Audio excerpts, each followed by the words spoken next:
teman-teman, perkenalkan nama saya Rizkyana Biahan. Pada hari ini saya akan menyampaikan materi saya yang berjudul Segmen Pasar, Targeting, Positioning, dan Diferensiasi Pasar.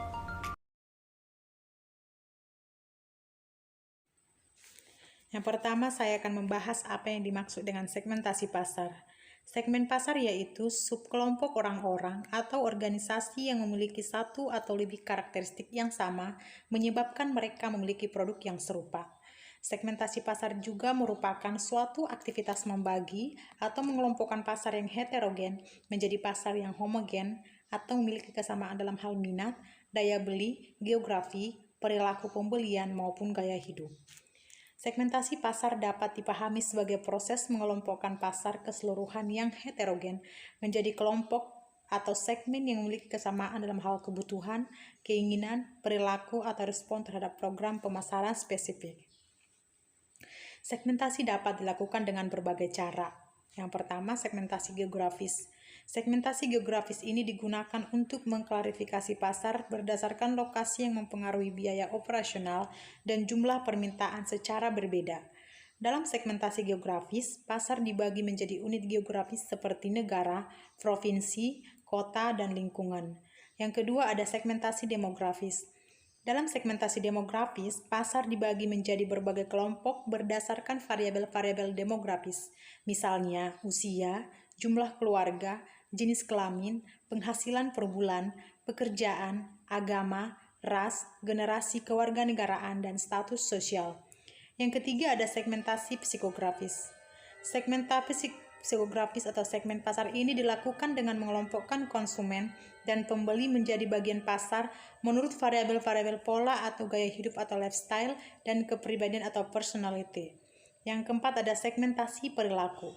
Dalam segmentasi perilaku, pasar diklasifikasikan dalam kelompok-kelompok yang dibedakan berdasarkan pengetahuan, sikap, penggunaan, atau respon terhadap suatu produk. Yang kedua, apa yang dimaksud dengan targeting pasar? Targeting adalah menentukan segmen pasar yang akan dimasuki oleh perusahaan. Evaluasi terhadap daya tarik segmen pasar dapat dilakukan dengan menggunakan 9 kriteria yang bisa dikelompokkan menjadi 3 faktor utama, yaitu ukuran dan potensi pertumbuhan segmen, karakteristik struktural segmen, dan kesesuaian pasar antara produk dan pasar. Survei untuk dapat mengetahui keadaan pasar nantinya agar ketika proses pemasaran tidak salah sasaran. Ada 3 kriteria yang harus dipenuhi perusahaan pada saat mengevaluasi dan menentukan segmen mana yang akan dijadikan target. Yang pertama, perusahaan harus memastikan bahwa segmen pasar yang dibidik itu cukup besar dan akan cukup menguntungkan bagi perusahaan. Yang kedua, strategi targeting itu harus didasarkan pada keunggulan kompetitif perusahaan yang bersangkutan. Yang ketiga, segmen pasar yang dibidik harus didasarkan pada situasi persaingannya. Perusahaan harus mempertimbangkan situasi persaingan yang secara langsung atau tidak langsung mempengaruhi daya tarik targeting perusahaan. Yang ketiga, apa yang dimaksud dengan positioning dan diferensiasi pasar? Positioning adalah tindakan merancang penawaran dan citra perusahaan sehingga menempati suatu posisi kompetitif yang berarti dan berada dalam sasarannya menurut Kotler pada tahun 1997. Positioning juga merupakan elemen yang sangat utama dalam suatu strategi pemasaran. Sebuah perusahaan dapat menentukan posisinya melalui persepsi pelanggan terhadap produknya dan produk pesaingnya sehingga akan dihasilkan peta persepsi.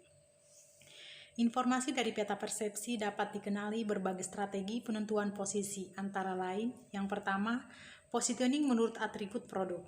Usaha ini memposisikan diri menurut atribut produknya. Yang kedua ada positioning menurut manfaat. Produk diposisikan sebagai pemimpin dalam suatu manfaat tertentu. Yang ketiga, positioning menurut harga dan kualitas. Produk diposisikan sebagai nilai atau harga dan kualitas terbaik. Yang keempat ada positioning menurut penggunaan atau penerapan. Usaha memposisikan produk sebagai yang terbaik untuk sejumlah penggunaan atau penerapan. Yang kelima, positioning menurut pemakai. Usaha memposisikan produk sebagai yang terbaik untuk sejumlah kelompok pemakai. Yang keenam, ada positioning menurut pesaing. Produk memposisikan diri sebagai lebih baik daripada pesaing utamanya. Yang ketujuh, positioning menurut kategori produk. Produk diposisikan sebagai pemimpin dalam suatu kategori produk. Positioning memiliki tujuan untuk melokasikan suatu brand di dalam pikiran konsumen agar dapat memberikan nilai tambah atau manfaat yang lebih kepada perusahaan. Selanjutnya ada diferensiasi. Menurut Kotler pada tahun 1997, pada dasarnya diferensiasi adalah tindakan merancang satu set perbedaan yang berarti untuk membedakan penawaran perusahaan dari pesaing. Diferensiasi dapat dilakukan melalui 5 dimensi berikut ini. Yang pertama, diferensiasi produk.